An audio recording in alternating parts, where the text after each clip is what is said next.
चारों वर्णों के कर्म और उनके फलों का वर्णन तथा धर्म की वृद्धि और पाप के क्षय होने का उपाय। वैशंपायन जी कहते हैं, जन्मेजय, इस प्रकार भगवान श्री कृष्ण ने संपूर्ण जगत को अपने से उत्पन्न बतलाकर युधिष्ठिर से पवित्र धर्मों का इस प्रकार वर्णन आरंभ किया। पांडुनंदन, जो मनुष्य पवित्र और एकाग्र चित्त होकर तपस्या में संलग्न हो स्वर्ग, यश और आयु प्रदान करने वाले जानने योग्य धर्म का श्रवण करता है, उसके जितने पाप होते हैं वे सब तत्काल नष्ट हो जाते हैं। श्री कृष्ण का यह परम पवित्र और सत्य वचन सुनकर मन ही मन प्रसन्न हो धर्म के अद्भुत रहस्य का चिंतन करते हुए संपूर्ण देवऋषि, ब्रह्म ऋषि, गंधर्व, अप्सराएं, भूत, यक्ष, ग्रह, गुह्यक, सर्प, महात्मा बालखिल्य, तत्वदर्शी योगी तथा भगवत भक्त पुरुष उत्तम वैष्णव धर्म का उपदेश सुनने तथा भगवान की बात हृदय में धारण करने के लिए अत्यंत उत्कंठित होकर वहां आए। आने के बाद उन सबने मस्तक झुकाकर भगवान को प्रणाम किया।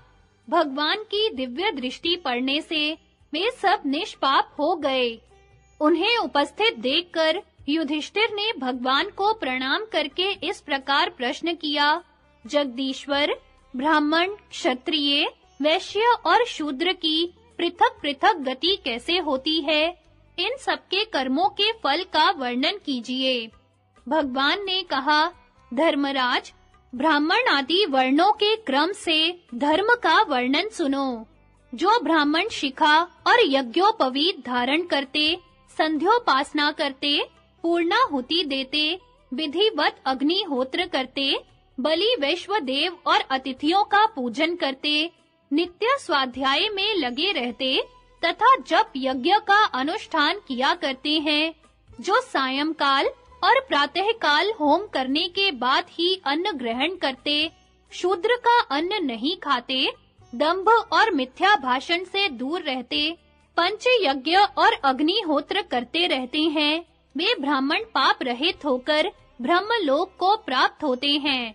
क्षत्रियों में भी जो राज्य सिंहासन पर आसीन होने के बाद अपने धर्म का पालन और प्रजा की भली भांति रक्षा करता है, लगान के रूप में प्रजा की आमदनी का छठा भाग लेकर सदा उतने से ही संतोष करता है, यज्ञ और दान करता रहता है, धैर्य रखता है, अपनी स्त्री से संतुष्ट रहता है, शास्त्र के अनुसार चलता, तत्व को जानता और प्रजा की भलाई के कार्य में संलग्न रहता है तथा ब्राह्मणों की इच्छा पूर्ण करता, पोष्य वर्ग के पालन में तत्पर रहता, प्रतिज्ञा को सत्य करके दिखाता, सदा पवित्र रहता एवं लोभ और दंभ को त्याग देता है, उसे भी देवताओं द्वारा सेवित उत्तम गति की प्राप्ति होती है।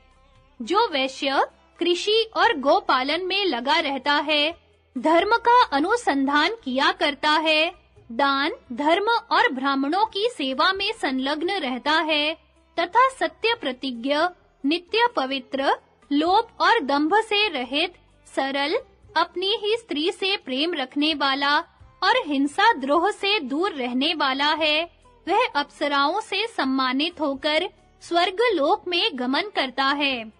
शूद्रों में से जो सदा तीनों वर्णों की सेवा करता और विशेषतः ब्राह्मणों की सेवा में दास की भांति खड़ा रहता है, जो बिना मांगे ही दान देता, सत्य और शौच का पालन करता, गुरु और देवताओं की पूजा में प्रेम रखता, दूसरों को कष्ट न पहुंचाकर अपने कुटुंब का पालन पोषण करता और सब जीवों को अभय दान कर देता है, उसको भी स्वर्ग की प्राप्ति होती है।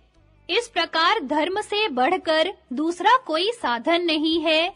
वही निष्काम भाव से आचरण करने पर संसार बंधन से मुक्ति दिलाता है।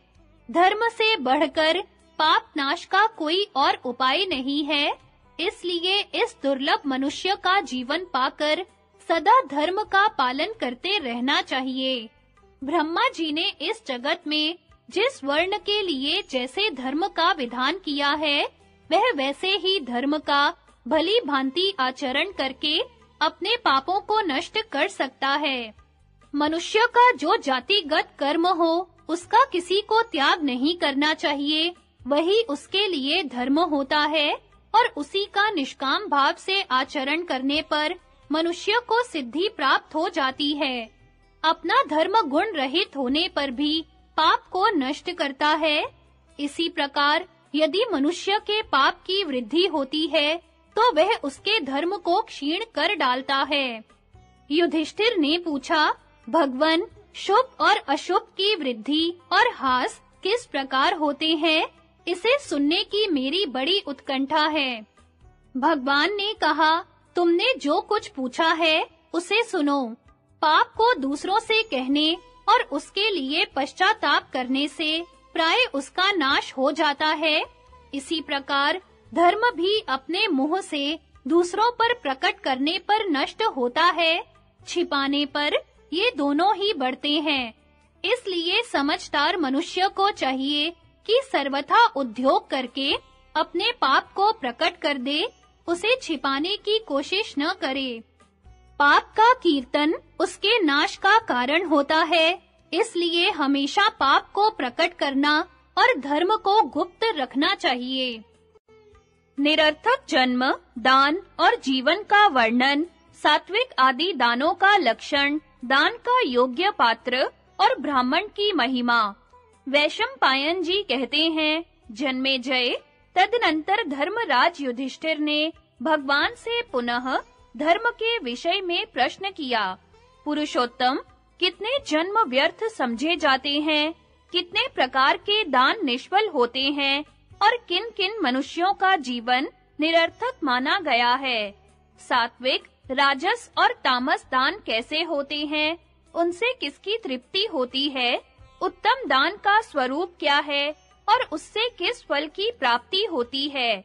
मैं इस विषय को जानना चाहता हूँ और इसे सुनने के लिए मेरे मन में बड़ी उत्कंठा है। भगवान ने कहा, राजन, मैं तुम्हें न्याय के अनुसार यथार्थ एवं उत्तम उपदेश सुनाता हूँ, ध्यान देकर सुनो। 14 जन्म व्यर्थ समझे जाते हैं, 55 प्रकार के दान निष्फल होते हैं और जिन-जिन मनुष्यों का जीवन निरर्थक होता है, उनकी संख्या 6 बतलाई गई है। इन सब का मैं क्रमशः वर्णन करूंगा। धर्म का नाश करने वाले, लोभी, पापी, बलि वैश्वदेव किए बिना भोजन करने वाले, पर स्त्रीगामी, भोजन में भेद करने वाले, असत्यभाषी, बंधु बांधवों को कलेश देकर अकेले ही मिठाई खाने वाले, माता-पिता, अध्यापक और मामा-मामी को मारने या गाली देने वाले, ब्राह्मण होकर भी संध्या न करने वाले, अग्निहोत्र का त्याग करने वाले, श्राद्ध तर्पण से दूर रहने वाले, ब्राह्मण होकर शूद्र का अन्न खाने वाले तथा मेरी, शंकर जी की, ब्रह्मा जी की अथवा ब्राह्मणों की भक्ति न करने वाले, ये 14 प्रकार के मनुष्य अधम होते हैं।